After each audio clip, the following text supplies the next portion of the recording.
we have been waiting. The most important moment in the life of creation is today, when people are seeking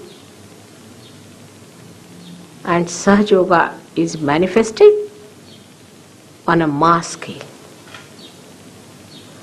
This is such a fortunate thing that you are seekers of ages gathered here, and that Sahaja Yoga has come to you as a blessing of the divine, because divine itself is anxious to manifest it. But people who come to me are of different levels. Some are mediocres, some are absolutely base. Those who are absolutely base will say, Mother, what about my job? I have applied for it. Or maybe something little better. Or some people can say, Mother, I am not well, this, that. All right, that also can be done. But those who are of a very high quality, whatever may be their problems, whatever they have done so-called sins, is all forgiven completely. Believe, not to feel guilty at all. In Sahaja Yoga, the first mantra one has to say, Mother, I am not guilty, 3 times at least. So one has to understand that you are ready for it, you are glorified for it, and you have to get it. You don't have to say, what have I done? I have had so many mistakes on my account. Nothing of the kind. I am here like a banker. I have to cash your checks and you will get it. No doubt. You don't know how much money you have in the bank, do you? I know it. So you don't judge yourself. You leave it to me to judge. It's my judgment. And then when it happens, if you have pure intelligence, you will understand this is what it is. And you have to settle down with it.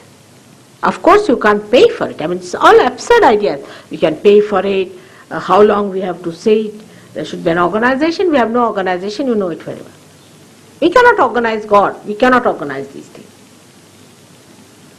We don't even have membership, nothing of the kind. Of course, we keep your list, because if you have any programs, we inform you. That's a different thing. Moreover, in Sahaja Yoga, everybody is not exposed to the complete thing. Is not exposed. First, they are given realization, then they are weighed, how far they are. Then gradually, when they grow up, they receive higher truths. Because sometimes they can be shocked. It's not easy to bear the truth. Sometimes it's very difficult. Like I told them once that there is no difference between what Christ has taught and what Krishna has said. On the contrary, Krishna said that you cannot be destroyed. The spirit cannot be destroyed by anything, and that was proved by Christ. And all the Hindus were about to kill me. They couldn't bear it. But if I say something about Krishna, all the Christians will be there to criticize me. So it's a big problem. You see, if you talk to them about Krishna, the Christians don't like it. If you talk about Christ, the Hindus don't like it. If you talk about Sikhism, the Muslims do not like it. And if you talk about Muhammad Sahib, the Sikhs don't like it. I am not here to please anyone. I am here to tell you the truth about them, that they are all one, and like fools and stupid people who are fighting each other. There is no difference between them. They are all one, absolutely one. Such a concord and such a understanding exists between them that you cannot separate them. They are so one with each other as the moonlight is with moon or sunlight is with sun. It's only our ignorance makes that kind of allegation against them. And this you will realize in Sahaja Yoga itself. It will be proved by the ascendance of your awareness through your Kundalini. It will be proved that whatever I am saying will be proved scientifically. Because the Kundalini, when she rises and it stops, you have to get over your mythical ideas, otherwise it won't rise. You yourself will learn gradually that what I am saying is the truth. Whatever I am saying about Muhammad Sahib is the truth, and you will learn it. We have had enough of fights, we have had enough of nonsense. See now what's happening is these Israelis are killing the PLOs and all this. Do you think by killing them they are going to achieve God?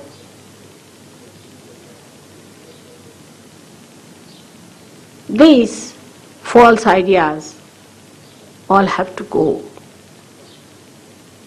We have to become universal beings. You become that. Whether somebody is a Muslim or a Hindu or a Christian or anything, when you become a universal being, you can feel the person where he is on your fingers. Christ has said your hands will speak. Your hands will speak. We don't have to challenge any scriptures. We have to see the inner light in all what is described, which is making us separated, is actually the uniting factor. The diversity has such a beautiful unity within us. But that only can be seen by the raising of the Kundalini. There's no way out. Because when the Kundalini rises, the integration takes place and you start seeing it as an actual experience. I hope you have understood what I have said. But arguments are not going to give you realization. It has to happen. It doesn't matter, you may be the crown prince, or you may be the king, or you may be anything. Makes no difference. It's your individual happening that has to take place. This is your individual mother within you. This is the Ruh I'm talking about. Just by ritualism, you cannot achieve God. You have to be connected with God. For all the people of the world who understand and who think, it is important to know that there must be a truth which we can actualize. It is being promised in all the religions and scriptures, and it has to happen. May God bless you all. I would like to have some questions from you. If possible, I'll try to answer them. Please ask me some questions, it will be a good idea. Again I say I'm sorry for coming late, but you understand the way you had jammed the traffic.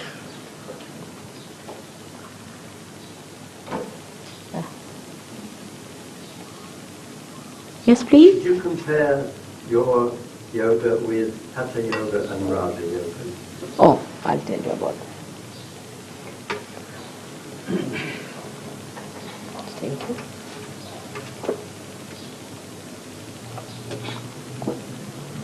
It's a very good question.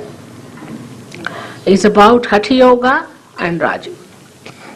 Now the modern Hatha Yoga is something I just don't understand.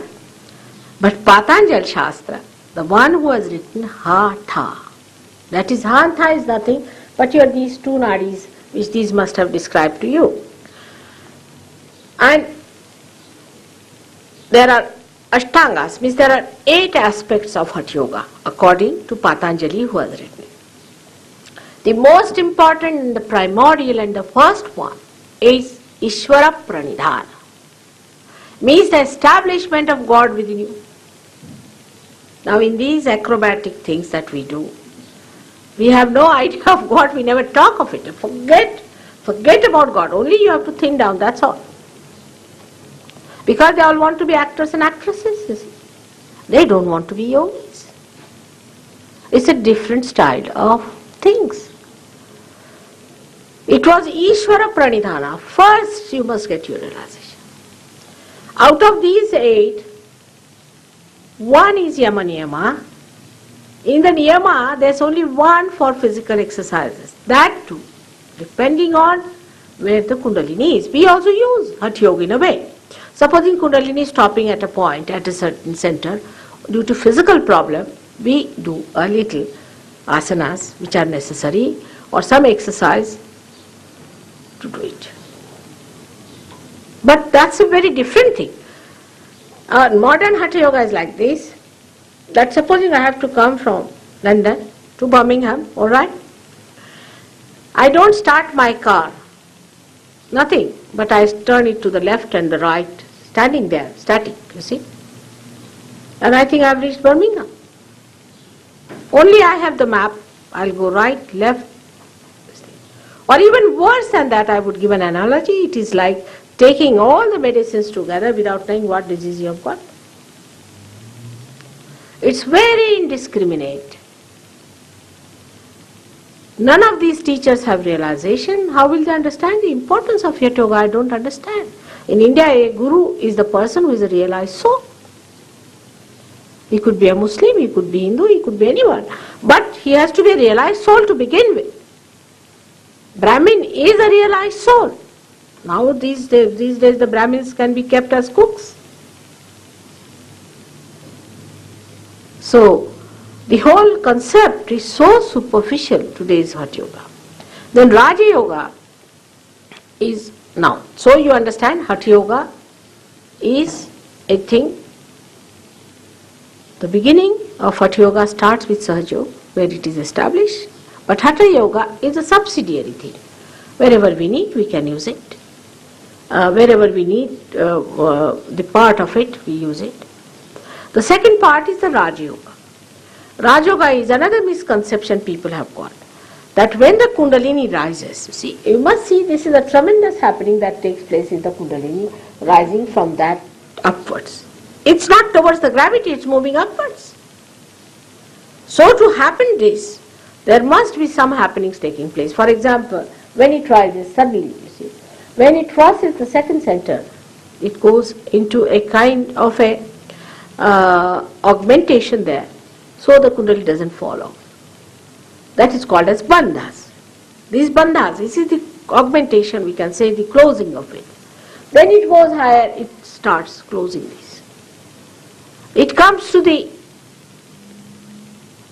Vishuddhi Chakra, there the all energy has to be brought into play.